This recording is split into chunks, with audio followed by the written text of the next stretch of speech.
Hai guys, makasih udah klik. Kali ini kita akan bahas series Korea berjudul A Shop for Killers.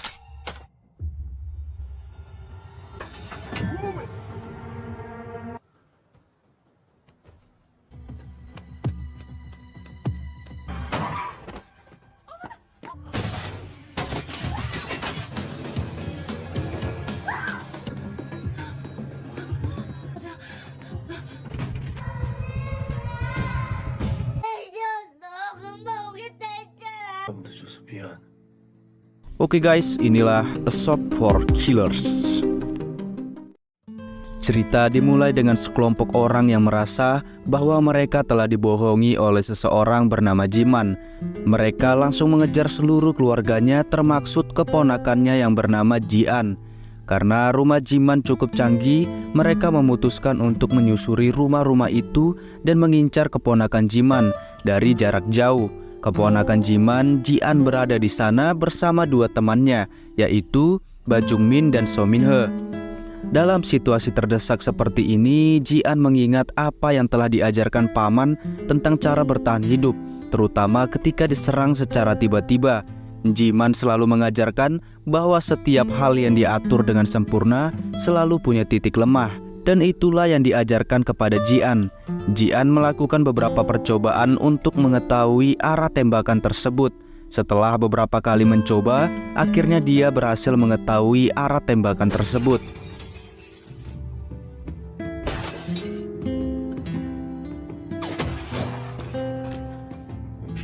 Dengan informasi tersebut, Jian memutuskan untuk berpindah ke tempat temannya. Beruntungnya Jian tidak terkena tembakan dari musuh mereka di tempat baru tersebut. Jian memilih berpindah ke sana karena ada senjata yang telah disediakan oleh pamannya. Beberapa hari sebelumnya, Jian sedang berada di kantor polisi karena memukul seorang pria mesum yang masuk ke toilet wanita. Orang tersebut tidak terima dipukul dan akan menuntut Jian sehingga melapor ke polisi karena penyerangan. Polisi pun meminta Jian untuk memanggil walinya agar bisa berdamai dengan pria mesum itu. Jian menelpon Jiman agar bisa bebas dari masalah yang sedang dihadapinya. Namun Jian terkejut saat mendengar dari telepon yang dihubunginya ternyata suara polisi yang mengatakan Jiman telah meninggal. Ini membuatnya mengingat segala sesuatu yang pernah diajarkan Jiman, terutama Jiman yang memasang pengaman di rumahnya.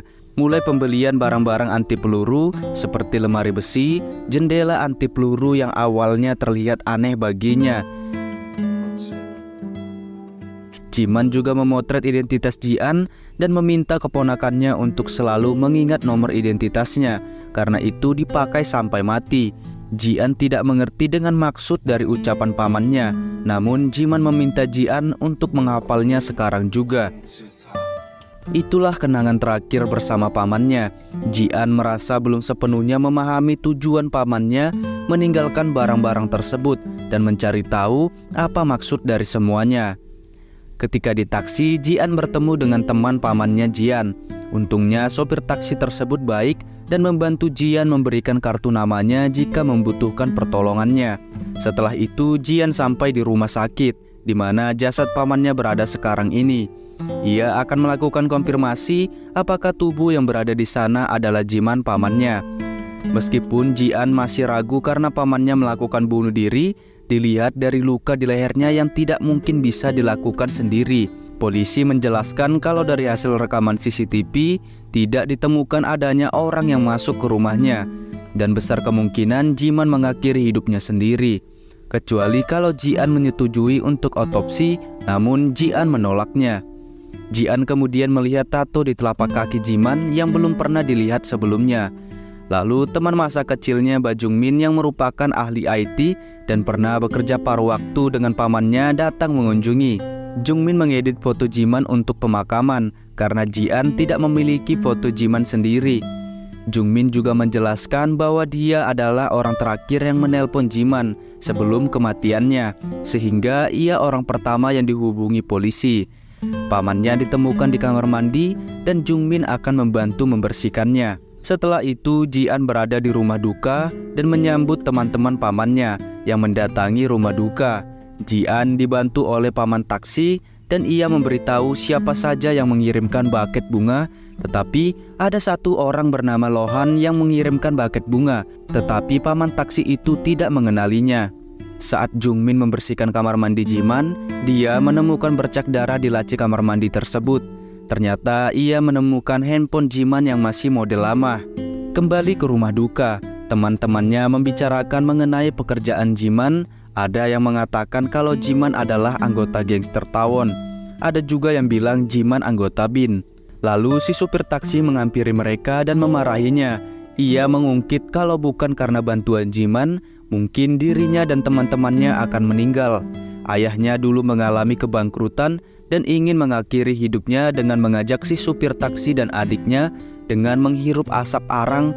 Namun saat itu Jiman datang dan membawakan uang untuk mereka bayar hutang.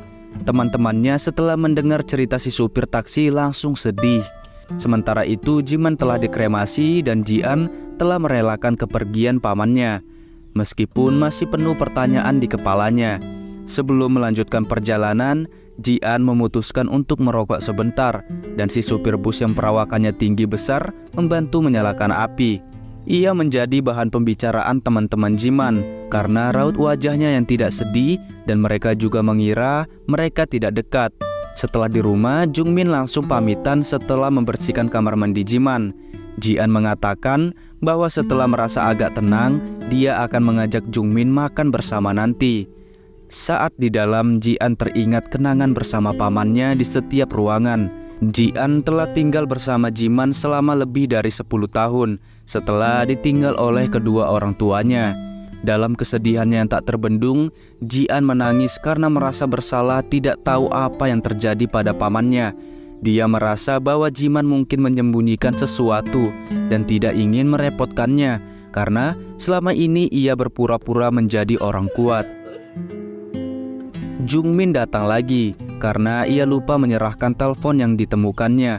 Dan melihat Jian yang sedang menangis, awalnya Jungmin ingin pergi, tapi Jian memintanya untuk menemaninya karena dirinya sedang sedih. Setelah itu Jungmin memberitahu Jian bahwa dia menemukan handphone itu di kamar mandi. Meskipun Jian tidak pernah melihat pamannya menggunakannya, Jungmin menjelaskan bahwa kemungkinan besar handphone itu digunakan Jiman untuk bekerja, mungkin sebagai handphone sekali pakai. Tiba-tiba Jian melihat ada pesan dari seseorang yang telah mentransfer uang dalam jumlah besar. Jian terkejut dengan uang sebesar itu. Berapa banyak selang air yang dijual pamannya? Karena selama ini Jian hanya tahu kalau pekerjaan pamannya menjual selang air untuk perkebunan. Mereka berdua terkejut dengan temuan ini. Mereka lalu mengecek situs jualan pamannya.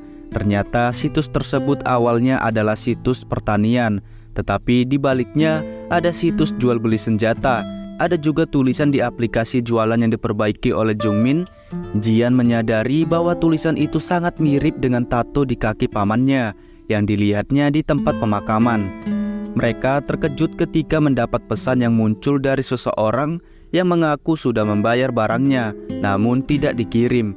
Jian kemudian membalas pesan kalau ia akan mengembalikan uang orang itu karena toko akan ditutup setelah pemiliknya meninggal. Yang mengejutkan, orang tersebut mengatakan kalau Jiman meninggal, maka Jian juga harus meninggal. Jian kaget kenapa orang ini mengetahui namanya. Setelah itu mereka dikejutkan lagi oleh kedatangan tamu yang tidak dikenal, So Min-he yang mengaku sebagai guru bahasa Cina Zhong Jiman. Jian sendiri tidak tahu bahwa pamannya belajar bahasa Cina. So Min-he memiliki senjata di tas belakangnya dan dia memaksa masuk meskipun Jian mengatakan bahwa pamannya tidak berada di rumah. Cerita flashback ke 7 tahun yang lalu. Ketika Jian masih kecil, ini adalah pertemuan pertama Jian dengan Jiman yang sudah tidak pulang ke rumah orang tuanya selama sekitar 8 tahun. Jiman disambut oleh ibu, kakaknya dan iparnya yang merupakan ibu dari Zhong Jian. Meskipun ada interaksi tipis-tipis antara mereka, Jian senang akhirnya memiliki seorang paman. Namun kegembiraan itu tidak berlangsung lama. Setelah kedatangan tiba-tiba Jiman, ibunya tiba-tiba meninggal dunia. Ini memicu perdebatan antara kakak dan Jiman. Jiman mencurigai bahwa ada sesuatu yang aneh dengan kematian ibunya dan perlu dilakukan autopsi. tetapi kakaknya menolak karena ibu mereka memiliki penyakit parah dan sudah divonis dokter tidak mempunyai harapan hidup yang lama. Setelah itu, Jian kecil tidak sengaja menjatuhkan abu neneknya dan orang tua Jian meminta Jiman untuk membawa Jian pergi dari rumah duka karena masih mengurus acara duka ibunya dan bisa menjaga Jian di rumah saja. Setelah Jiman pergi, datanglah seseorang yang mengaku sebagai teman lama Jiman yang datang ke rumah duka dan ia mencari keberadaan Jiman yang tidak tampak di sana. Jiman kemudian mendapat telepon dari seseorang di handphone jadulnya dan bertanya tentang telepon misterius tersebut. Jian meminta Jian untuk tetap di rumah karena dia akan mengunjungi orang tua Jian. Jiman menjanjikan bahwa temannya akan datang untuk menjaga Jian. Namun jangan dibukakan pintunya jika orang tersebut tidak bisa menjawab teka-teki dari Jian. Lalu Jian kecil memberikan teka-teki beserta jawabannya kepada pamannya. Kemudian beberapa saat ada seseorang datang membunyikan bel pintu. Jian kecil bertanya apakah itu teman pamannya yang seperti yang ia janjikan. Jian merasa bahwa sesuatu tidak beres, terutama ketika teman Jiman tidak bisa memberikan jawaban atas tebak-tebakan yang ditanyakan. Namun tiba-tiba orang itu bisa membuka pintunya. Jian pun merasa ketakutan dengan kejadian itu. Setelah itu dari belakang muncul seseorang yang langsung menarik orang itu dan menghajar orang yang masuk tadi. Ternyata orang kedua yang datang adalah teman Jong Jiman. Meskipun tampaknya ia tidak bisa berbicara, teman Jiman berhasil menjawab teka-teki tersebut dengan menulis jawabannya di teleponnya. Dia meminta Jian untuk tetap di kamar karena ada urusan yang harus ia selesaikan. Karena dari luar ada orang lain yang sedang menuju ke tempatnya. Jian setuju dan menunggu di kamar. Setelah itu dia mendengar suara perkelahian di luar dan teman Jiman yang dipenggal tangannya. Jian langsung bersembunyi dan menghindari mereka berdua dengan kabur lewat jendela dan sempat terjatuh, namun untungnya di bawah ada kasur yang menyelamatkannya. Jian yang berlari tak sengaja tertabrak mobil.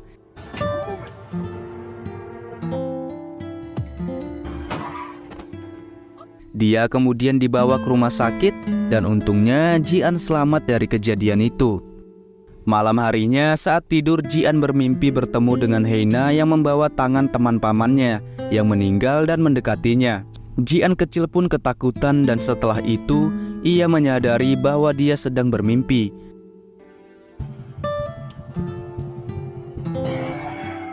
Meskipun dia tahu bahwa ada orang yang masih mengejar dan berusaha menangkapnya, dia tetap cerdas.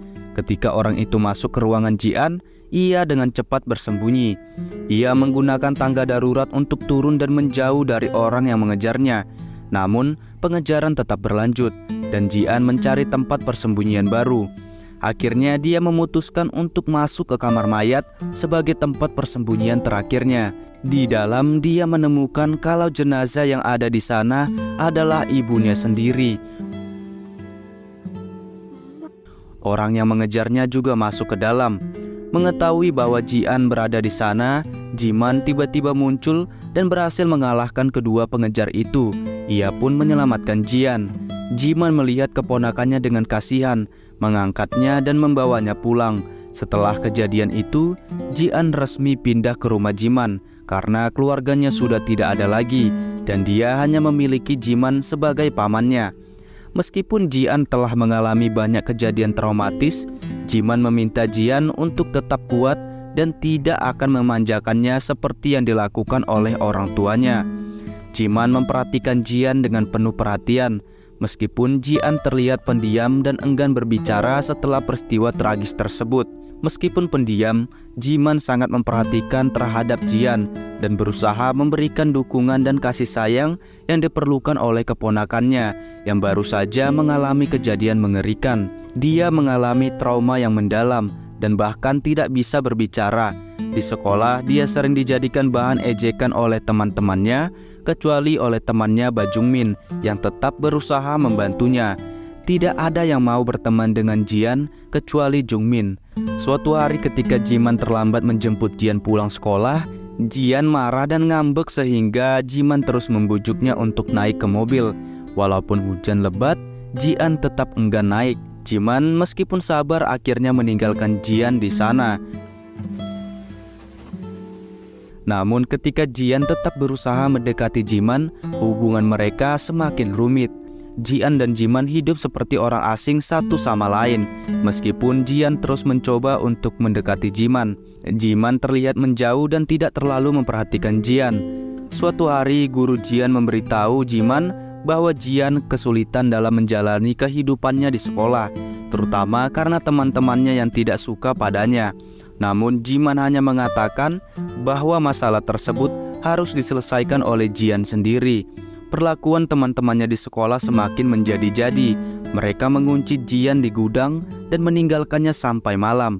Tidak ada yang tahu bahwa Jian berada di sana. Di dalam gudang, Jian melihat Heina lagi membawa tangan temannya Jiman. Mendapati situasi sulit ini, Jian akhirnya memanggil-manggil nama Jiman. Dan ini adalah kali pertama Jian berbicara setelah sekian lama. Adegan menyentuh antara Jian dan Jiman memang membuat perubahan dalam hubungan mereka, memberikan harapan baru bagi Jian. Jiman merasa bangga dengan kemajuan keponakannya yang akhirnya mau berbicara lagi setelah sekian lama dan hubungan mereka semakin dekat kembali. Kembali ke Minhe, setelah tidak diizinkan masuk oleh Jian, dia pergi dari rumah Jiman. Jian dan Jungmin kemudian memeriksa situs tersebut dan menemukan 4 kode berbeda yang dijual. Kode merah untuk pembunuh, kode ungu untuk mata-mata, kode kuning untuk kru pembersih, dan 1 kode yang tidak dijual yaitu kode hijau yang merupakan admin atau operatornya. Kejutan terjadi ketika nama Jong Jiman dan Jong Janjin muncul di kode hijau. Namun tiba-tiba rumah mereka bergetar dan mereka menemukan bahwa dinding pagar rumahnya sudah hancur akibat ditembak oleh drone. Pada saat drone itu menembak kaca-kaca rumah, ajaibnya kaca itu tidak pecah dan semua itu ternyata merupakan sistem lindungan yang dibuat oleh Jiman untuk melindungi rumah mereka. Tembakan dari drone-drone itu sulit ditembus dan hal ini menambahkan lapisan keamanan bagi rumah Jiman dan Jian. Musuh-musuh mereka semakin cerdas dalam upaya mereka untuk menembus sistem keamanan rumah Jiman. Drone-drone tersebut kemudian menembakkan sebuah benda yang melekat di jendela rumahnya, yang ternyata benda itu adalah bom yang akhirnya meledak dan menghancurkan kaca-kaca di jendela, sehingga drone itu bisa masuk ke dalam rumah. Jian dan Jungmin harus bersembunyi untuk menyelamatkan diri karena drone mengincar mereka. Jungmin berusaha melindungi dirinya dengan bersembunyi di kamar dan lemari besi anti peluru yang dibuat oleh Jiman. Namun musuh berhasil merusak lemari besi tersebut, meningkatkan ketegangan dalam situasi tersebut. Berkat kepandaian Jian dan tindakan cepatnya, mereka berhasil menghancurkan drone yang hampir membahayakan mereka. Musuh-musuh ini tampak memiliki motivasi dan alasan tertentu untuk menargetkan Jiman dan keluarganya. Mereka membentuk kelompok dan memiliki kode-kode tertentu yang terkait dengan aktivitas yang dilakukan oleh Jiman. Mungkin mereka merasa dikhianati atau dibohongi oleh Jiman, yang bisa jadi memiliki hubungan atau transaksi bisnis yang rumit dengan mereka. "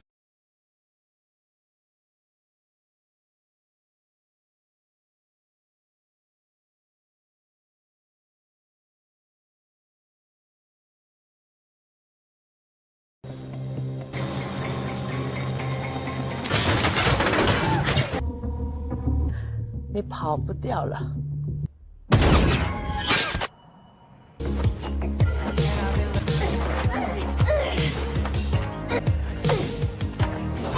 Kita kembali sejenak ke masa lalu ketika Jian berusia 17 tahun. Pada saat itu, rumah Jong Jiman sedang direnovasi oleh beberapa orang. Di sini mereka meminta bayaran 2 kali lipat karena Jian meminta ditambah jendela di kamarnya. Akhirnya Jiman menyetujui perjanjian dengan mereka, sehingga sementara waktu mereka bisa tinggal di tempat lain. Jiman mengatakan ke Jong Jian kalau ia memilih untuk pergi ke Gunung Jirisan sebagai tempat tinggal mereka sementara. Jian merasa kaget dengan pilihan dari pamannya yang tidak biasa, yaitu di gunung. Selama perjalanan, Jiman tiba-tiba demam membuat Jian khawatir. Jian mengatakan lebih baik mereka menginap di hotel atau berkemah di tempat yang bagus dan tenang, bukan pergi ke gunung. Tiba-tiba Jiman mengeluarkan peta dan memberitahu Jian untuk pergi ke suatu tempat, di mana ada suatu tempat yang bisa mereka gunakan untuk meminta bantuan. Karena tidak ada sinyal telepon, Jiman juga memberikan ketapel kepada Jian untuk melindungi diri dari babi hutan atau hal lainnya. Jian pun mulai melakukan perjalanan sesuai peta yang diberikan pamannya, yang ternyata ini merupakan bagian dari rencana Jinman, yang pura-pura sakit dengan meminum obat dari temannya dan pura-pura tidak ada sinyal padahal sekarang ia sedang menelpon temannya. Jian pun sampai di tempat yang dikatakan pamannya, yang mungkin saja di tempat itu ada sebuah telepon. Namun ketika ia membuka pintunya, dia menemukan sesuatu yang tak terduga. Beberapa serigala yang selama ini sering muncul dalam mimpinya atau dalam halusinasinya tiba-tiba berada di dalam dan membuat Jian ketakutan. Akhirnya Jian berhasil mengalahkan beberapa serigala tersebut dengan ketapel yang diberikan pamannya. Jian mengingat kata-kata pamannya yang mengatakan apapun yang terjadi harus dihadapi, dan yang tidak menggonggong adalah serigala yang paling kuat. Jian pun berhasil mengalahkan serigala tersebut. Yang tak lama setelah itu pamannya muncul dalam keadaan baik-baik saja. Setelah kejadian itu mereka langsung pulang. Jian khawatir dengan keadaan pamannya dan bertanya tentang keadaannya yang tadi sakit dan sekarang tiba-tiba sehat. Pamannya bilang mungkin alam menyembuhkannya dan dia cocok dengan alam dan sembuh dengan seketika. Jian juga bingung dari mana pamannya mendapatkan senjata untuk mengusir serigala. Pamannya bilang kalau dia meminjamnya dari temannya yang bernama Pasin. Jian juga bingung kenapa pamannya hanya memberi ketapel dan bukan senjata itu. Jiman bilang kalau Jian belum bisa memakainya. Keesokan harinya Jian mulai berlatih menembak, meskipun sebelumnya dia hanya berlatih menggunakan ketapel. Jong Jiman datang dengan senjata asli dan memperkenalkannya kepada Jian. Jiman bilang senjata itu bagai pisau bermata dua, bisa digunakan untuk menyerang orang dan bisa digunakan untuk melindungi diri atau untuk menyelamatkan teman-temannya. Kembali ke masa kini di mana Jian mencoba menyadarkan Jongmin yang sedang ketakutan bahwa semuanya akan baik-baik saja. Mereka berdua keluar dari kamar itu dengan pintu lemari besi sebagai pelindung. Tetapi tiba-tiba drone yang tersisa terus mengejar mereka. Minhe yang saat itu ingin meninggalkan rumah Jiman menyadari Jian sedang dalam bahaya, dan dia berusaha menyelamatkannya karena Jian pasti sudah terdesak ketika drone tersebut mengejar mereka berdua. Tiba-tiba drone tersebut berhenti bergerak dan mati total. Mereka bingung dengan apa yang terjadi. Minhe datang tidak lama setelah itu dan memeriksa Jungmin karena curiga dengan Jungmin. Namun pada saat diperiksa Jungmin tidak terdeteksi karena tidak ada apapun di pergelangan tangannya. Minhe kemudian membius Jungmin, membuatnya pingsan. Kedatangan Minhe membuat Jian bingung dan ia tidak mau mendengarkan penjelasan darinya. Kemudian Minhe memeriksa pergelangan tangan Jian dan menemukan bahwa Jian memiliki kode hijau yang hanya dimiliki olehnya dan pamannya Jong Jiman. Minhe menceritakan kepada Jian bahwa dia akan melindunginya dan menceritakan seluruh kejadiannya. Dia juga mengungkapkan bahwa di pergelangan tangan Jian ada label yang sengaja diberikan oleh pamannya Jong Jiman. Dari dulu, Jian sudah dilindungi oleh mereka, termasuk orang-orang yang mengganggu Jian selama ini.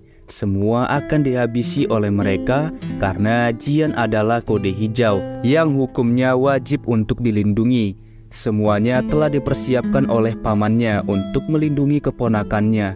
Sementara itu di kejauhan orang-orang pemburu Jian di luar sana yang kembali mengejar Jian. Mereka adalah orang-orang yang dulunya bagian dari kelompok Jong Jiman, namun tiba-tiba berubah dan sekarang berkomplot untuk menghabisi kode hijau Jian. Pada saat Songjo yang terus membidik pergerakan Jian dengan menembak dari jauh, Minhe kemudian menggunakan bom asap untuk mengaburkan penglihatan Songjo.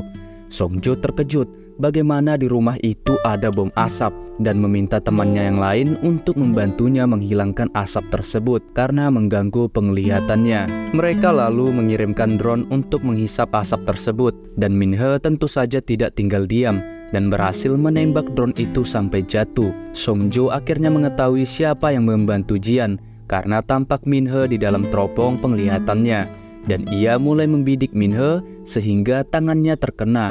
Songjo kemudian mengabari Pak Kim dan rombongannya kalau Minhe ada bersama dengan Jian. Pak Kim lalu mencoba menego ulang dengan Songjo untuk menambah bayaran jika ingin dilanjutkan, karena perjanjian awalnya hanya memburu Jian saja. Songjo pun menyetujuinya walaupun ia menganggap Pak Kim hanya mementingkan uang saja. Dalam keadaan terdesak, Jian mulai memikirkan apa yang dikatakan pamannya mengenai titik buta, dan ia pun mencoba menggunakan pecahan kaca untuk mengetahui arah tembakan. Setelah Jian mengetahui posisi musuh, ia pun naik ke atas lemari dan siap melompat ke arah Minhe untuk mengambil pistol.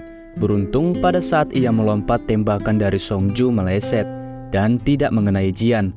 Jian berusaha mengambil pistol di bawah kursi dan pada saat itu membalikkan kursi.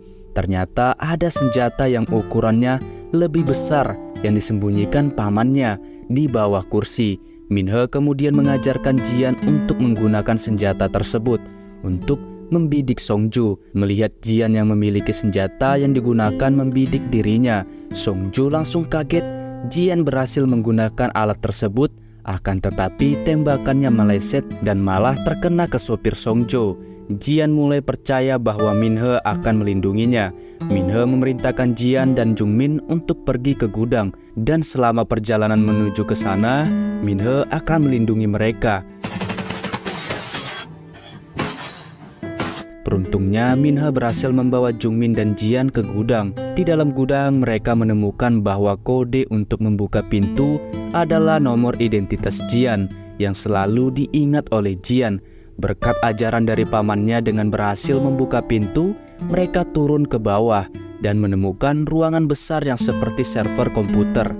Selain server, di sana juga merupakan gudang barang yang dijual Jiman. Selama ini di sana mereka bertemu seseorang yang menggunakan topeng bernama Brothers yang mengenal Jian.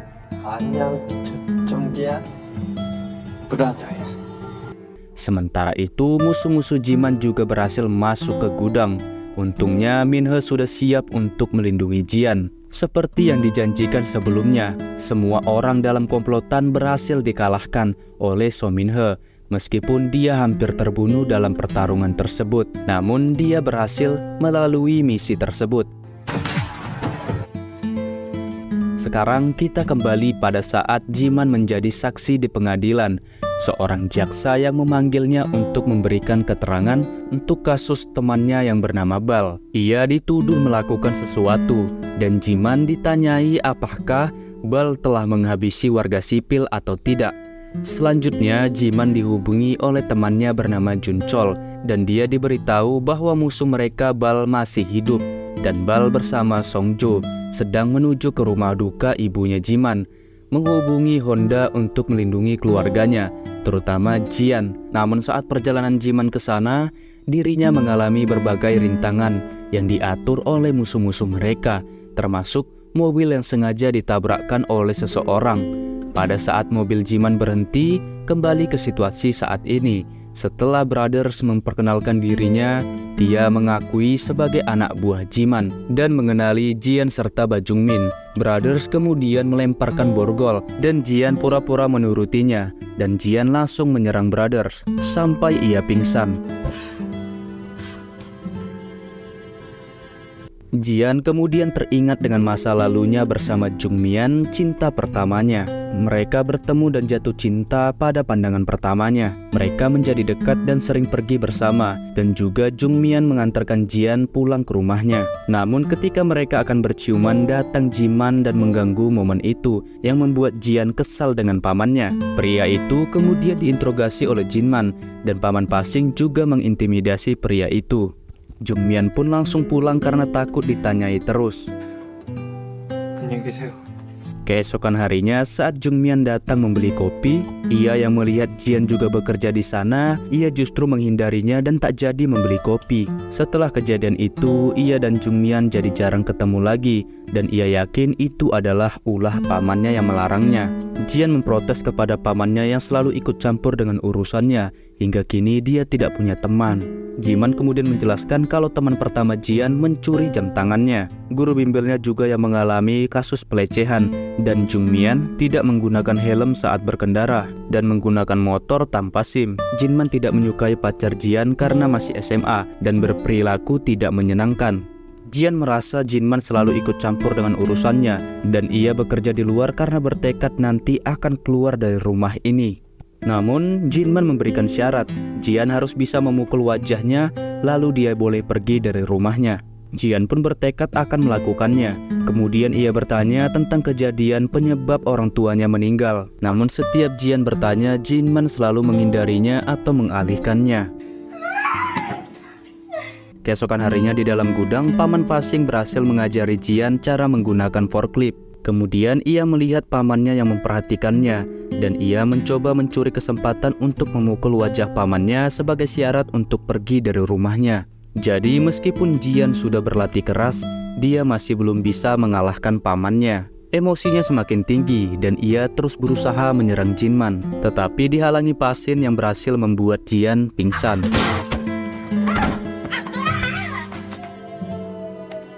Akhirnya setelah kejadian itu, Jian meminta tolong kepada Pasin untuk melatih kemampuan bela dirinya agar dia bisa mengalahkan Jinman. Meskipun awalnya Pasin menolak, namun ia tetap butuh uang dan akhirnya mereka menjalin kesepakatan untuk berlatih. Pasin mulai melatih Jian setiap hari. Jian pun berlatih keras untuk bisa mengalahkan Jinman. Namun walau sudah punya kesempatan untuk memukul wajah Jinman, ia tetap belum berhasil. Meskipun kemampuannya sudah meningkat secara signifikan, kemampuan Jian sudah meningkat sangat drastis sejak awal latihan hingga sekarang. Suatu hari ketika pulang dari supermarket, Jian melihat temannya Minsuk diganggu oleh preman. Jian mencoba membantunya, namun Minsuk langsung meninggalkannya bersama dengan preman yang mengganggunya. Preman itu tampak menyepelekan Jian. Tanpa mereka sadari, Jian sudah jago bela diri. Satu persatu mereka dikalahkan oleh Jian. Yang tersisa tinggal hanya satu preman yang memakai senjata.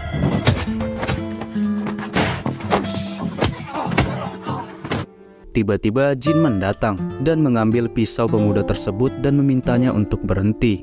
Minsuk rupanya melaporkan kejadian itu kepada polisi dan polisi berhasil menangkap mereka semua. Jinman menjelaskan kepada Jian, kemampuan bela diri saja tidak cukup untuk melawan musuh yang menggunakan senjata.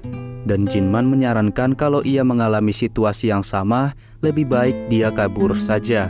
Jian minta diantarkan ke Paman Pasin, namun di sana terlihat banyak orang berkumpul dan Jian mengetahui dari orang di sekitarnya bahwa Paman Pasin dituduh melakukan penipuan dan kabur. Meskipun begitu, ada pesan yang dititipkan untuk Jian yang mengatakan kalau Jian tidak lagi seperti siput dan telah menjadi lebih kuat. Jian merasa senang mendapat pesan tersebut. Kembali ke masa kini, ketika Jian berhasil membuat Brothers pingsan, ia terkejut melihat banyak CCTV yang dipasang di sana untuk memantau aktivitasnya Jian selama ini, dari tempat kerjanya, sekolahnya, sampai ke kamar mandinya. Jian merasa marah dengan tindakan Brothers yang memantaunya. Jian bertanya kepada Brothers tentang maksud dari CCTV tersebut. Brothers mengatakan dirinya sekarang ini tidak ada waktu untuk menjelaskan karena prioritasnya sekarang adalah menyediakan senjata dan obat untuk Minhe yang sedang kehabisan amunisi dan memerlukan pengobatan. Ia hanya menjalankan perintah dari bosnya saja. Ketika Brothers menjelaskan, Jungmin tiba-tiba menyalakan lampu dan ternyata Brothers mempunyai rasa ketidaknyamanannya terhadap cahaya. Jadi, jika dirinya terpapar cahaya kelamaan, badannya akan kesakitan. Jian meminta penjelasan lebih lanjut dan Brothers mulai bercerita. Namun tiba-tiba Jungmin menghentikan cerita Brothers dan menyumpal mulutnya dengan kain dan memperingatkan Jian untuk tidak percaya dengan Brothers. Akan tetapi, tindakan Jungmin sedikit membuat Jian curiga dengannya. Setelah itu, Jungmin memeriksa server ruangan komputer dan tiba-tiba Brothers sudah lepas dari borgol yang dipasang di tangannya. Brothers mengatakan ke Jian untuk tidak percaya dengan Jungmin. Lalu ia kabur ke ruangan lain. Jian dan Jungmin kemudian mencari Brothers. Pada akhirnya, Brothers mencoba untuk membius Jian, tetapi upaya tersebut gagal karena Jian melawannya. Akan tetapi Jian malah terjatuh ke ruangan rahasia di bawah, dan sepertinya itu memang rencana dari Brothers untuk membawa Jian ke ruangan rahasia. Sementara itu, Brothers mematikan lampu penerangan di ruangan itu dan mencari keberadaan Jungmin. Setelah mengatasi Jungmin, Brothers memberikan bius kepadanya dan mengikatnya untuk memastikan tidak ada gangguan lebih. Lebih lanjut, mulut Jungmin juga dibekap untuk memastikan dia tidak dapat berbicara. Sedangkan Jian di dalam ruang rahasia melihat tindakan Brothers yang membius dan mengikat Jungmin di CCTV. Kemudian Brothers memberitahu Jian untuk melihat sebuah buku di laci meja yang ternyata berisi tentang panduan penyerahan jabatan Jiman yang diwariskan kepada keponakannya. Isinya mengatakan bahwa setelah kematian Jinman atau ketika dia tidak aktif lagi, semua tanggung jawab dan keputusan diserahkan kepada Jian, serta semua pegawai akan mematuhi perintah Jian. Jian diminta untuk menandatangani perjanjian tersebut jika dia menyetujuinya untuk menggantikan posisi pamannya, dan dia setuju. Jian kemudian memberikan perintah pertamanya untuk mengeluarkannya dari ruangan tersebut. Setelah keluar, Jian meminta Brothers membebaskan Jungmin. Namun Brothers menolak untuk melepaskan Jungmin. Apapun akan dilakukannya kecuali permintaan melepaskan Jungmin. Jian menanyakan alasan kenapa Brothers tidak mau menuruti perintah yang satu ini. Menurut Brothers, kematian Jinman dikarenakan oleh perbuatan Jungmin. Akan tetapi, akhirnya Jungmin dibebaskan dari ikatannya oleh Brothers. Namun Jungmin malah menyerang Brothers, yang membuat Jian mengarahkan senjatanya ke arah Jungmin. Jungmin terkejut karena Jian malah membela Brothers, dan menurutnya ia sudah dihasut pikirannya oleh Brothers. Jian kemudian dihadapkan kebingungan harus melepaskan yang mana, karena Brothers dan Jungmin saling menyalahkan dan membuat dirinya tidak tahu harus memilih yang mana. Brothers memberitahu Jian bahwa Jungmin menghapus semua bukti untuk melindungi dirinya sendiri, dan Brothers juga mengatakan Jinman sebagai sosok yang tidak mungkin bunuh diri. Jian kemudian disuruh oleh Brothers untuk melihat file sebagai bukti perkataannya. Ketika Jian ingin memeriksa file tersebut, Jungmin melarangnya, dan bisa saja pada saat Jian mengeklik, pintu gudang itu terbuka dan kelompok pemburu itu bisa saja masuk ke sini. Ia mencoba mempengaruhi pikiran Jian dengan mengatakan bahwa dirinya yang menyelamatkan Jian ketika dia masih kecil. Pada waktu itu dikurung di sekolah. Ia memberitahukan posisi Jian kepada pamannya. Hal ini membuat Jian semakin bingung dan ragu terhadap siapa yang harus ia percayai.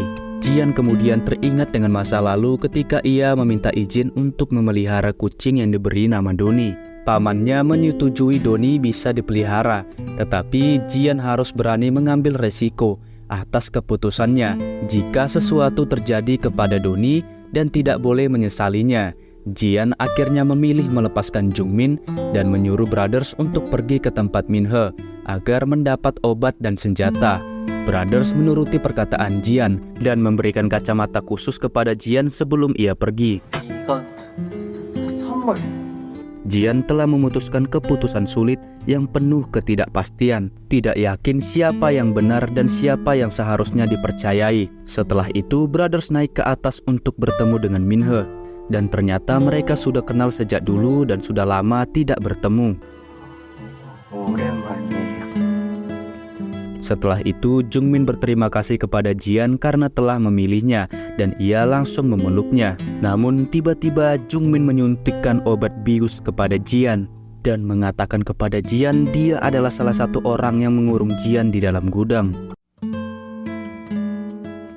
Kita flashback ke masa lalu. Pada hari itu, Jungmin bersama temannya sedang membicarakan tentang dirinya yang tidak sengaja menemukan situs jual beli senjata ilegal, yakni Murdehell, situs senjata milik Jinman. Jungmin mengaku kalau dia telah berhasil membobol situs tersebut. Namun karena keamanan yang sangat ketat, bahkan baru beberapa menit dia berhasil masuk ke dalam situs, tiba-tiba situs itu teriset kembali dengan password yang berbeda. Mendengar perkataan Jungmin, temannya pun hanya tertawa dan mengira Jungmin berbohong cuman biar dibilang hebat bisa meretas sebuah situs yang sangat berbahaya.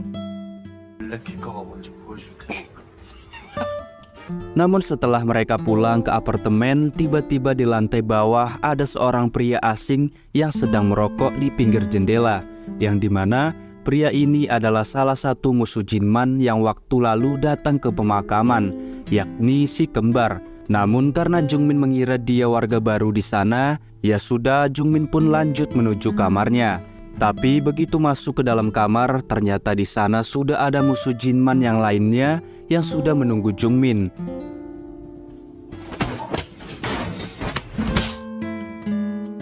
Ternyata mereka datang menemui Jungmin karena mengetahui kalau ia pernah berhasil meretas situs Murderhelp milik Jinman. Mereka pun memaksa Jungmin dan temannya untuk kembali meretas situs tersebut. Dan jika tidak berhasil, dalam waktu beberapa menit maka mereka akan tewas. Hingga ketika waktu sudah hampir habis, ternyata Jungmin membuktikan kalau dia memang benar-benar bisa meretas situs Murderhelp.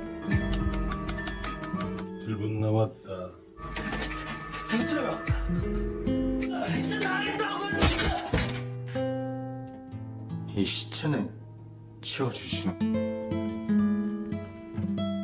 Setelah sadar kalau dirinya ternyata tidak takut akan kematian dan menyukai sebuah tantangan maut, Jungmin pun pergi ke tempat Jinman, berpura-pura melamar pekerjaan sebagai tukang bersih-bersih gudang, sesuai poster loker yang Jinman sebar. Tanpa curiga, Jinman menerima Jungmin untuk bekerja di tempatnya, dan setiap kali Jinman keluar dari gudang, Jungmin mulai beraksi mencari bukti-bukti.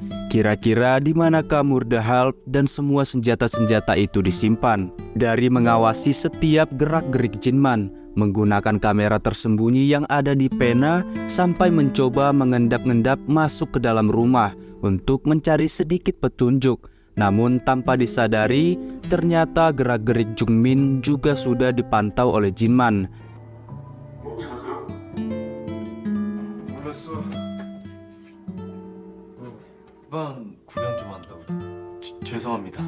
Namun dengan tidak menaruh curiga sedikit pun, Jinman yang teringat kalau Jungmin pernah mengatakan ia adalah lulusan teknik komputer, lantas memintanya untuk memperbaiki komputernya yang sepertinya rusak karena terkena virus.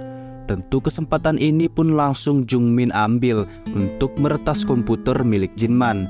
Entah Jinman sadar atau tidak kalau Jungmin adalah seorang penyusup, namun ia masih terlihat tenang tanpa rasa curiga sedikit pun, dan membiarkan Jungmin memperbaiki komputernya sembari membereskan pekerjaannya di gudang.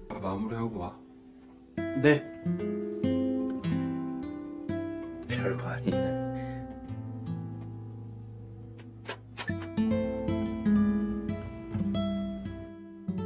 Setelah kembali ke rumah, Jungmin ternyata berhasil meretas komputer milik Jinman. Di saat Jinman login ke Murderhelp dari rumahnya, maka Jungmin pun otomatis ikut login ke situs miliknya. Senang karena akhirnya dia berhasil mengakali situs Murderhelp dengan mudah. Tiba-tiba salah satu musuh Jinman datang untuk menagih situs tersebut agar segera diberikan kepada mereka. Namun ternyata Jungmin yang tidak ingin tewas begitu saja balik mengancam mereka dengan mengkode ulang situs yang berhasil ia retas agar tidak bisa dibuka oleh siapapun kecuali dirinya. Tentu Jungmin melakukannya karena tidak ingin tewas setelah menyerahkan situs tersebut dan ingin terus menjadi bagian dari mereka, yakni musuh-musuh Jinman.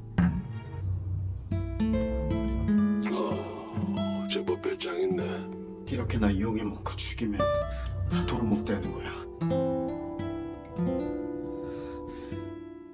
Dan kita akan kembali ke masa kini dengan Jian yang masih terikat di kursi sambil melihat rekaman detik-detik sebelum pamannya tewas. Ya, di sini kita akan mengetahui bagaimana bisa seorang Jung Jinman tewas dengan begitu mudahnya.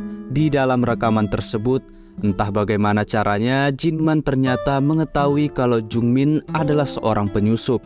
Karena tidak ingin tewas, Jungmin pun mengancam Jinman akan membunuh Jian, yang katanya berhasil mereka tangkap dan sekarang ada di tangan musuh-musuhnya. 나 지금 여기가 어딘지 모르겠어. 빨리 풀어. Ternyata dengan menculik Jian, Jungmin mengancam Jinman untuk mau bunuh diri jika tidak ingin keponakannya tewas. Dan karena saking sayangnya Jinman kepada Jian, yang walaupun rada aneh rasanya seorang Jung Jinman dengan mudahnya memberikan nyawanya begitu saja.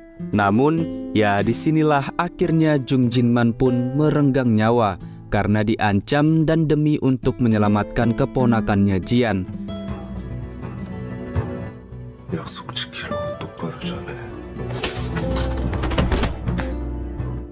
나한테 돈 안 갚아도 된다.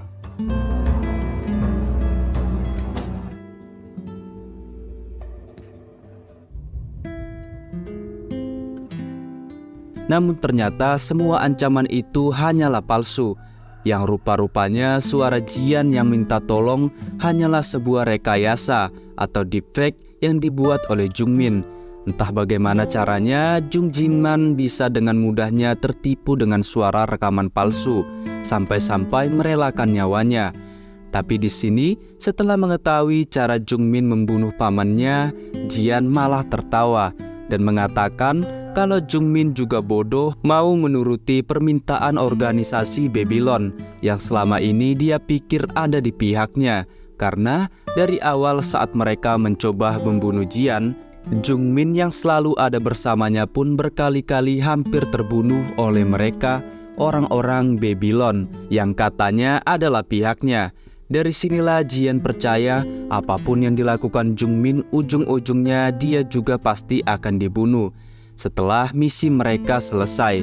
Kalaupun orang-orang dari Babylon akhirnya musnah, tentu Jungmin juga tidak akan bisa kemana-mana. Karena orang-orang yang melindungi Jian sebagai kode hijau pasti tidak akan membiarkan Jungmin pergi begitu saja. Dan pasti mereka akan membunuhnya. 남은 그린 코드는 아는데.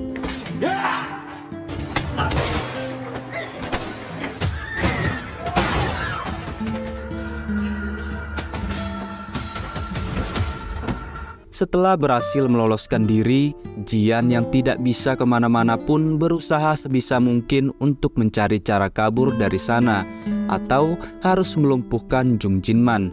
Hingga tiba-tiba Jian teringat ajaran pamannya tentang bagaimana ia harus bisa memanfaatkan apapun yang ada di sekitarnya jika dalam keadaan terdesak. Dengan sebotol sabun dan seutas tali dari loker kuning, Jian membuat jebakan untuk bisa melumpuhkan Jungmin. Dan karena saking fokusnya untuk membunuh, tanpa disadari Jungmin pun akhirnya masuk ke dalam perangkap. 나 너무 외로워하지 마.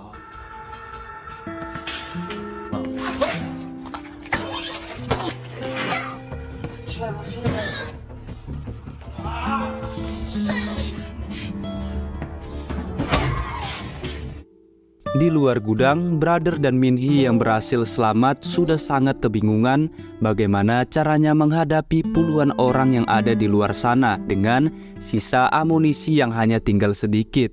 Dan bukannya kembali ke gudang untuk mengambil stok senjata, Brother malah tiba-tiba membawa sebuah palu bogem yang sangat besar, entah untuk apa.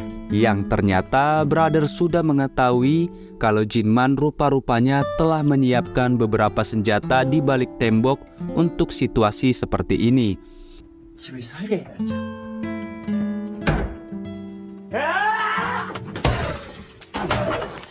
뭐 하는 거야? Sementara itu, 1 kilometer jauhnya dari rumah, ternyata Sungju dan rekan-rekannya sedang mempersiapkan serangan baru dengan menggunakan sebuah robot, di mana robot ini memiliki kecerdasan yang sangat hebat dan dilengkapi menggunakan senjata-senjata yang sangat muktahir. 살아서 만납시다. Mengetahui kalau serangan dadakan akan segera datang, Brother lantas mengaktifkan sistem pertahanan terakhir yang dimiliki oleh rumah Jinman, yakni menutup semua pintu masuk dan jendela agar para begundal-begundal yang ada di luar tidak bisa menyerang mereka.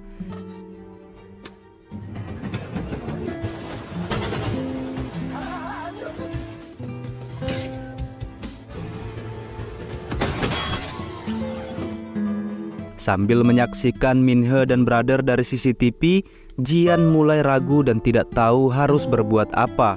Setelah melihat kembali buku panduan Murder Hell, ternyata pamannya telah memberikan dua pilihan kepada Jian. Yang pertama, jika Jian tidak ingin terlibat dengan pertarungan sengit ini dan ingin kabur, maka Jinman sudah menyiapkan identitas baru untuknya dan juga uang yang cukup agar Jian bisa menjalani hidup baru di luar sana. Sementara jika Jian ingin membantu rekan-rekan pamannya yang sedang berjuang, yakni Minhe dan brother, maka Jian harus membaca buku panduan yang ada di halaman terakhir yang sudah disiapkan oleh Jinman, dan dari sini semua keputusan ada di tangan Jian. 정지한. Sementara di rumah, ternyata robot yang super cerdas ini bisa ngebor pintu baja.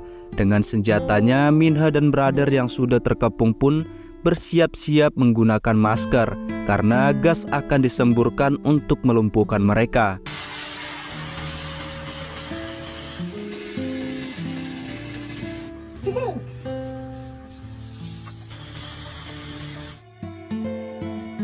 Peperangan dan adu tembakan pun tidak bisa dihindarkan dari jarak yang sangat dekat. Hingga saat Minhe sudah terpojok, ternyata Jian datang memutuskan untuk membantu mereka. Padahal bisa saja Jian kabur dengan identitas barunya. Dan yang akhirnya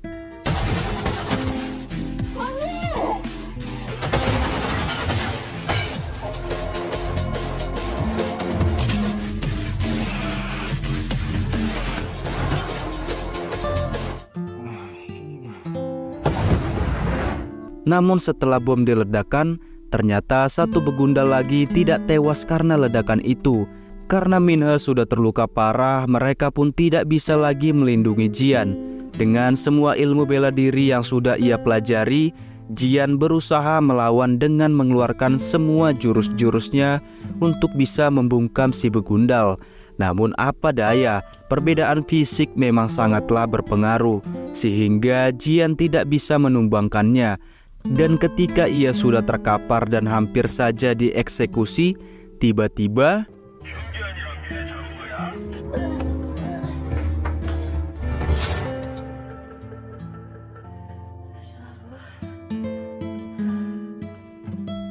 ya, ternyata Pasin datang tepat waktu dan berhasil menyelamatkan Jian.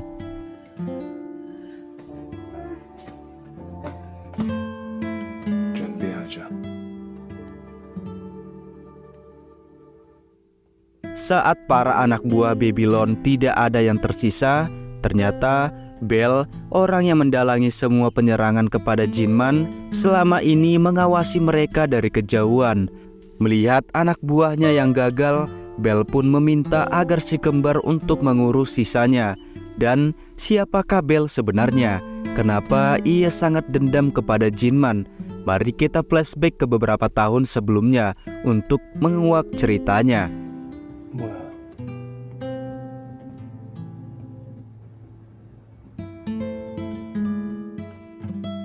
Semua dimulai saat dahulu Jinman masih menjadi seorang pembunuh bayaran kelas elit.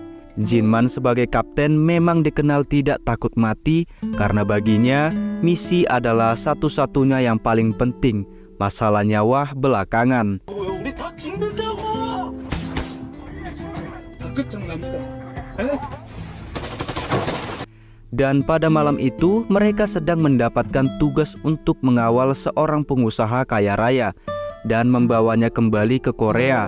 Namun di tengah jalan mereka dihadang oleh beberapa gangster dan pemberontak yang hendak membunuhnya. Dan dahulu sebenarnya Jinman, Pasin, Sungjo, Bel dan orang-orang yang saat ini menjadi musuh mereka ternyata adalah rekan satu tim. Namun di saat misi malam itu semua mulai berubah. Saat Bel membuat ulah yang walaupun mereka adalah seorang pembunuh bayaran, tapi misi mereka sebenarnya resmi dan harus selalu mengikuti aturan dari pemerintah. Dan di saat semua orang mematuhi peraturan tersebut, Bel yang seorang psikopat yang sangat menikmati saat membunuh seseorang, dia malah selalu saja mengacuhkan peraturan dan membunuh warga sipil. Bahkan saat perbuatannya itu kepergok oleh rekan sesama timnya, Sung-jo dan Bell pun tidak segan-segan untuk membunuh rekannya tersebut. 그럼 얘는 형님이 설마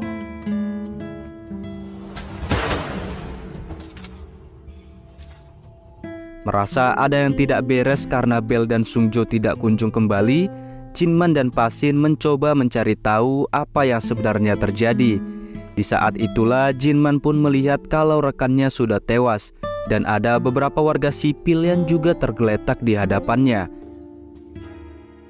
어떻게 된 거야?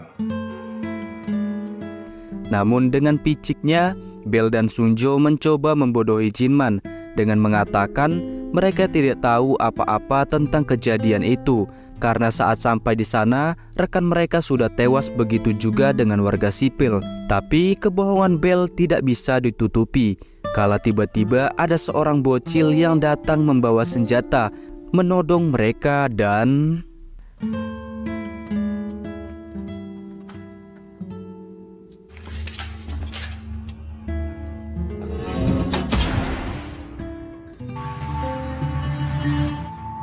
목격자는 없어야지.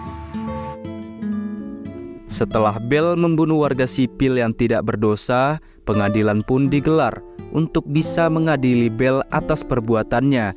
Jin-man diminta untuk menjadi saksi. Apakah benar bahwa ia melihat dan mengakui kalau rekannya tersebut telah membunuh beberapa warga sipil. Namun walaupun melihat secara langsung, ternyata Jin-man sangat sulit untuk membuat keputusan.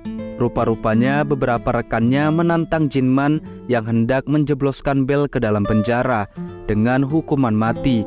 Di antaranya ada Sung-jo dan juga si kembar. 안 그래요? 뭘 목격했다는 것은?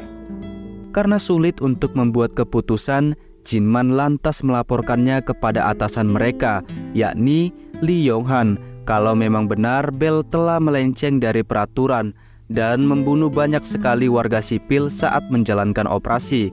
Namun ternyata Lee Yong-han tetap membela Bell karena menurutnya korban warga sipil memang tidak bisa dihindari dalam setiap operasi mereka. Hingga pada akhirnya Jin-man pun terpaksa melepaskan Bell, namun dengan sebuah syarat, yakni Jin-man tidak mau di dalam misi mereka selanjutnya Bell dimasukkan ke dalam timnya. Mendengar syarat tersebut, Yong-han pun langsung setuju dan Bell akhirnya dibebaskan. Did you or did you not see? So let me ask you again.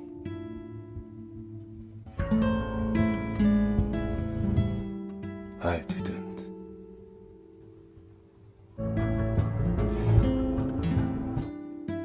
Namun tidak beberapa lama kemudian ternyata Lee Yong-han tidak benar-benar menepati janjinya saat mereka mendapatkan misi yang sangat berbahaya untuk menangkap seorang bandar narkoba. Ternyata Bell tetap dimasukkan ke dalam tim Jin-man. Pa-shin yang berpihak kepada Jin-man pun juga jengkel melihat tingkah laku Sung-jo dan si kembar yang tidak mau menuruti perintah Jin-man sebagai kapten. Namun saat Pa-shin benar-benar sudah siap mati melawan Sung-jo dan si kembar, ternyata mereka lebih takut gertakan Bell ketimbang Jung Jin-man. 그래, 나 오늘 죽어라. Pa-shin, 앉아.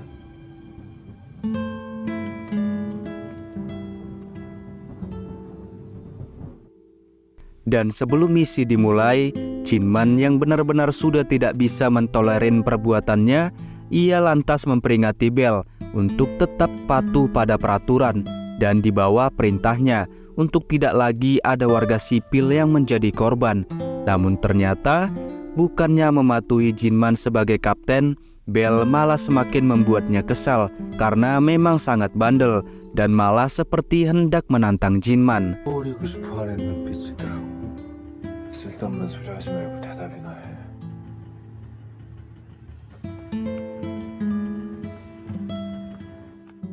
Hingga sampai saat misi sudah dimulai, benar saja ketika Jin-man dan Pa-shin berusaha menangkap hidup-hidup sang bandar narkoba, di tempat lain ternyata Bell, Sung-jon dan yang lainnya kembali melanggar peraturan dan membunuh semua warga sipil yang terlihat. Bahkan saat mereka menemukan beberapa gadis yang disekap di tempat itu, Bukannya ditolong, dengan biadabnya Bel malah melemparkan granat ke sel para gadis untuk memuaskan rasa ingin membunuhnya. Memang dasar psikopat.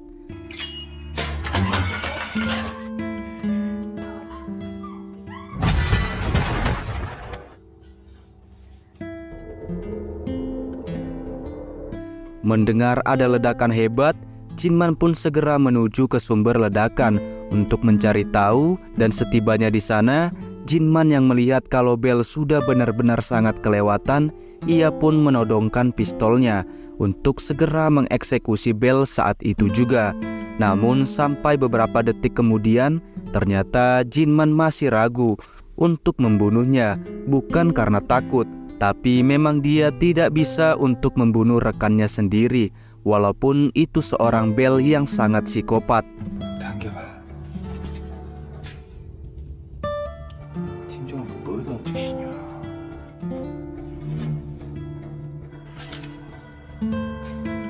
Karena tidak ingin berita tewasnya warga sipil menjadi masalah lagi, Jinman meminta semua anggotanya untuk meledakkan gedung tersebut, menghilangkan barang bukti. Namun saat semua orang sudah turun gedung, Jinman yang masih berada di dalam kamar si bandar narkoba, tiba-tiba ia mendengar masih ada orang yang bersembunyi di dalam lemari yang ternyata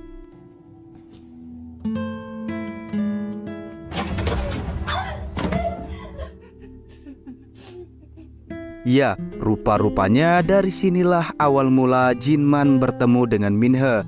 想让我就把你弄死。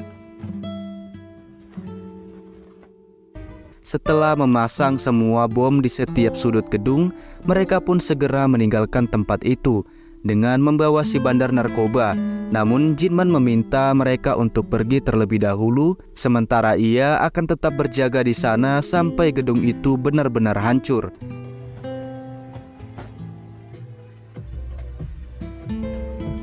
Yang tentu tanpa diketahui oleh rekan-rekan lainnya, Jinman sebenarnya hanya ingin menyelamatkan Minhe yang masih berada di dalam agar tidak dibunuh oleh Bel. Namun ketika Jinman baru saja mencoba membawa Minhe keluar, ternyata Bel masih berada di sana dan mempergokinya.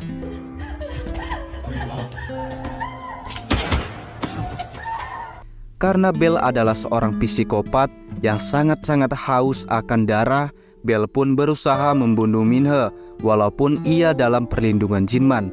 Karena sudah tidak bisa kemana-mana lagi, terpaksa Jinman pun mau tidak mau meladeni Bel untuk 1 lawan 1 dengannya. Dengan hanya menggunakan sebilah pisau, mereka pun adu kekuatan untuk membuktikan siapa yang lebih hebat di antara mereka.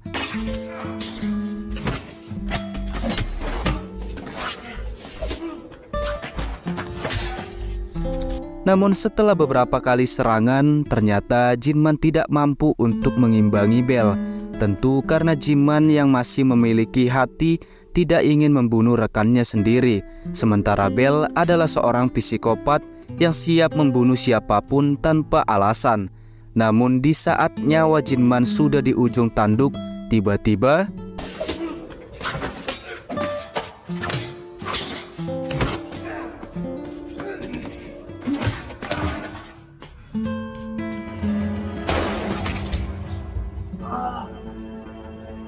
beruntung Minhe yang ternyata masih berada di sana berhasil menembak mata Bel. Dan karena tidak bisa membiarkan Bel hidup berkeliaran karena sangat berbahaya, Jinman pun menghujamkan pisaunya sedalam mungkin dan membiarkannya tewas di dalam ledakan gedung tersebut.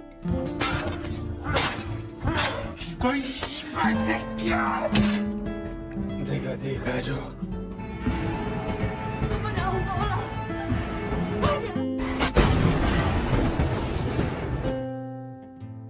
Beberapa hari setelah kejadian itu, Jinman memohon pamit kepada Lee Yong-han untuk cuti atau berhenti menjadi seorang pembunuh bayaran. Tentu alasannya sudah jelas, karena Jinman capek dengan pekerjaan tersebut dan sudah tidak bisa lagi bekerja sama dengan Kapten Lee Yong-han yang mengkhianatinya. Namun setelah berhenti dari pekerjaannya, ternyata Lee Yong-han tetap memutuskan untuk terus mengawasi Jinman dimanapun dia berada. Dan pada hari itulah Jinman akhirnya pulang setelah 8 tahun lamanya dan bertemu dengan Jian.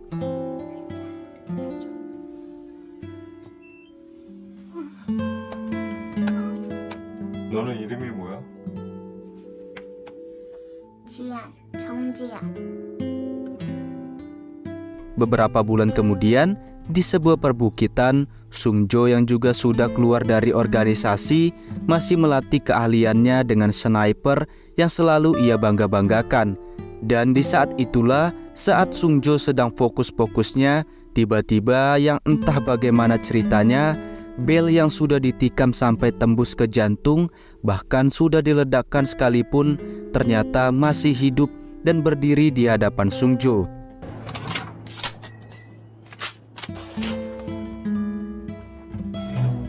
Masih belum diceritakan bagaimana caranya Bel bisa selamat.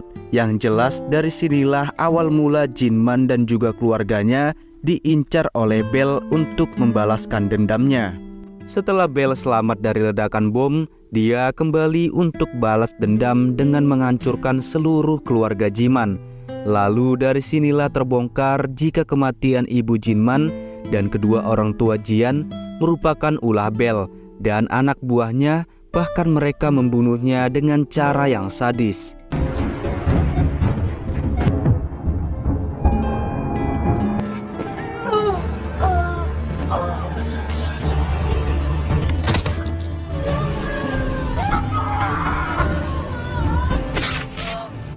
Kembali ke masa sekarang, setelah menghabisi Kuma, Jian dan Pasin membawa Minhe ke kamar untuk diobati. Di tempat lain, Brother menemukan sebuah ruang rahasia, tapi dipenuhi jebakan dengan terciumnya bubuk misyu. Dirinya pun memberitahukan itu. Jian dan kawan-kawan yang akan pergi ke ruangan perbelanjaan melewati jalan tersebut. Sementara di ruang perbelanjaan, terlihat Jungmin yang baru sadar dan berhasil melepaskan dirinya. Dia pun merasa marah terhadap kelompok Babylon yang tak peduli terhadapnya dan mencoba meretas kembali sistem Murder Help guna memberi pelajaran terhadap mereka.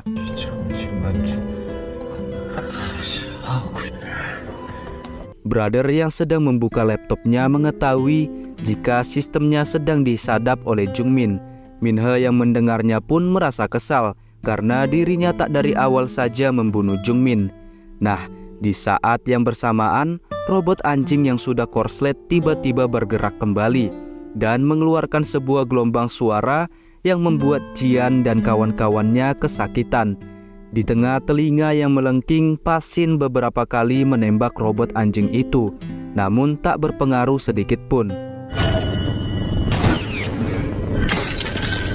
Dengan begitu, Pasin pun menyuruh Jian untuk pergi ke lorong kamar mandi menyelamatkan diri.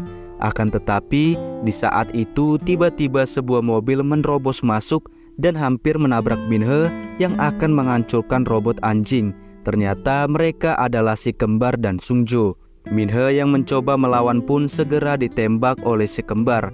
Sedangkan Jian yang melihat Sungjo segera pergi untuk bersembunyi. Di sisi lain, Pasin yang melihat Minhe tertembak mengajak dua kembar itu untuk berduel 1 lawan 2 tanpa pistol.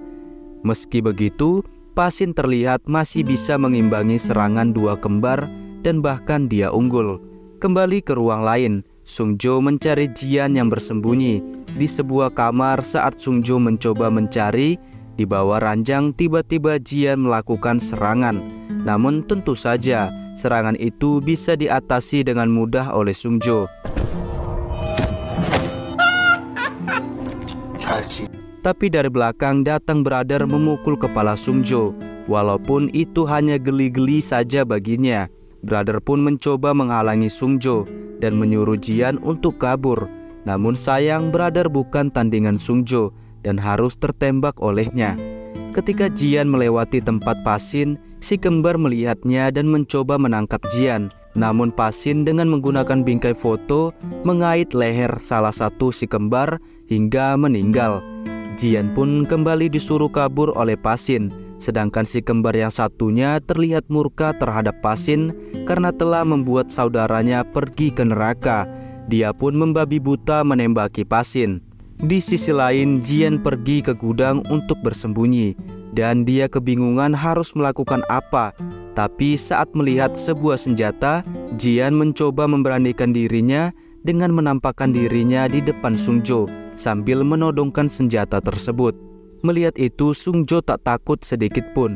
Bahkan dia mencoba memprovokasi Jian dengan menyebutkan tentang kematian orang tuanya. Di saat suasana lagi tegang-tegangnya, tiba-tiba terdengar seseorang datang ke tempat tersebut. Jian dan Sungjo pun refleks bersembunyi, dan yang datang ternyata si Jungmin. Di sana Jungmin yang kesal dan frustasi ngomel-ngomel sambil menembakkan senjata AK-14. Tapi ketika pelurunya habis, Sungjo keluar dan membuat Jungmin yang tadinya sok keren menjadi gemetar. Nah, Sungjo yang pusing mendengar bacotannya tanpa basa-basi langsung membacok Jungmin tepat di ubun-ubunnya hingga meninggal. Di sisi lain, Jian telah pergi ke ruang perbelanjaan. Tapi saat mencoba membuka gembok tempat senjata, Sungjo sudah masuk juga ke sana. Dengan begitu, Jian pun segera bersembunyi untuk mengelabui Sungjo dan mencoba membuat jebakan. Sedangkan Sungjo yang mengetahui jika Jian berada di tempat itu, mencoba memakai kacamata khusus dan menempelkan alarm jebakan di beberapa tempat. Jian pun terkena ledakan dari jebakan itu dan membuat posisinya ketahuan. Adu tembakan pun tak terelakkan hingga Jian kehabisan peluru. Tapi untungnya dia menemukan senjata yang pelurunya berceceran dan Jian segera kembali bersembunyi. Di tempat lain, si kembar yang sedari tadi mencari Pasin tak sengaja menemukan jalan rahasia yang terdapat jebakan di dalamnya. Lalu dengan brutalnya si kembar menendang pintu rahasia itu dan duar, meledak dan dia menyusul saudaranya ke neraka. Kembali ke tempat perbelanjaan, Jian memancing Sungjo ke tempat jebakan yang telah dirinya buat. Ia menyeruduknya memakai mobil barang yang kerasukan banteng gila. Tapi Sungjo menghindar dan tepat sesuai rencana Jian. Dia pun terkena ledakan dari jebakan alarmnya sendiri dan terpental tepat mengenai jebakan Jian yang sudah dibanjiri bensin. Jian pun tanpa ragu menembak bensin itu yang membuat si Sungjo terbakar dan menjerit kesakitan.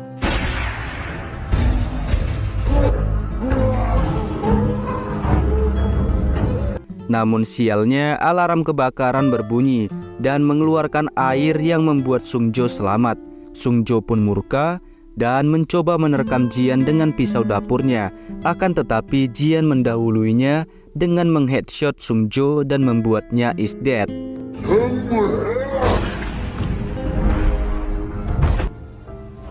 Di ruang lain ternyata Brother masih hidup. Ia selamat karena memakai jaket anti peluru. Brother pun segera ke ruang perbelanjaan untuk menemui Jian. Di sana Brother mencoba memperbaiki pusat murder help yang sudah diretas oleh Jungmin. Namun tak sengaja dirinya menemukan beberapa kode merah yang bergerak ke tempat tersebut, yang artinya para pelanggan atau mitra murder help berdatangan ke tempat tersebut untuk memburu Jian. Melihat itu, Jian pun segera membuat rencana dengan mengambil kapak lalu memenggal kepala Sungjo. Sementara di ruang lain, Pasin dan Minhe yang sudah babak belur mengetahui jika musuh tak henti-hentinya berdatangan. Pasin dan Minhe pun menunggu kedatangan mereka di tempat itu. Nah, di gedung terlihat para penjahat itu sudah bergerak masuk. Tapi mereka dikejutkan dengan Brother yang membawa pesan dari Jian. Jian pun dari pusat perbelanjaan mengumumkan jika dirinya pemilik baru Murder Help dan menawarkan hadiah kepada mereka yang merupakan pelanggan Murder Hell. Dia juga mengatakan telah membunuh Sungjo dengan memperlihatkan potongan kepala yang dibawa oleh Brother. Jian menggertak musuh dengan menyebutkan posisi mereka yang telah diketahui. Jian pun memberikan pilihan kepada mereka untuk pergi dari tempat itu dan akan membayar mereka dengan jumlah yang sama dengan yang diberikan kelompok Babylon. Selain itu, dia juga akan memberikan diskon di toko Murder Hell. Namun sebaliknya, jika mereka tetap kekeh ingin menangkap dan mengambil alih tempat tersebut, maka Jian akan membuat nasibnya seperti Sungjo.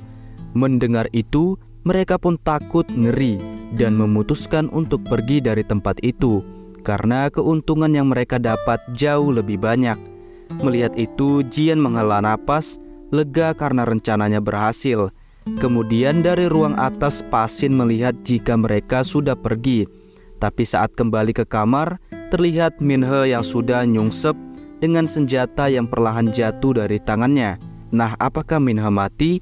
Kita lihat saja nanti. Tapi kalau menurut Mimin masih nggak mungkin mati. Lanjut, di pusat perbelanjaan terlihat brother yang baru kembali dari atas, langsung tepar dan lemas karena rencana Jian tadi membuat hidupnya di ujung tanduk. Setelah Jian pergi ke atas melihat-lihat kondisi rumahnya, dan di sana dia tidak menemukan Pasin dan Minhe.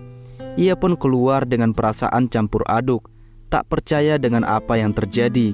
Jian pun berteriak sekencang mungkin untuk meluapkan emosinya. Di saat itu tiba-tiba terlihat sebuah bus yang mengarah ke rumahnya. Jian pun berlari menghampiri bus itu dan berteriak sambil menodongkan senjatanya. Bus itu pun berhenti dan terlihat seseorang keluar mendekati Jian. Dia mengatakan jika dirinya seorang cleaning service Jiwon alias cleaning service khusus membersihkan mayat. Dia juga mempunyai kode kuning yang artinya mereka berada di pihak Jian. Setelah itu dari dalam bus keluar beberapa orang dan langsung membersihkan mayat-mayat yang ada di rumah Jian. Akan tetapi hal yang mengejutkan terjadi. Tiba-tiba sebuah mobil taksi datang dan dari dalamnya keluar Jung Jiman. Hal itu pun membuat Jian terkejut dan film pun tamat. Oke guys, begitulah keseluruhan alur A Shop for Killers. Mohon bantuannya, like and subscribe, dan semoga kalian diberi kesehatan dan rezeki melimpah. Oke, terima kasih, sampai jumpa lagi.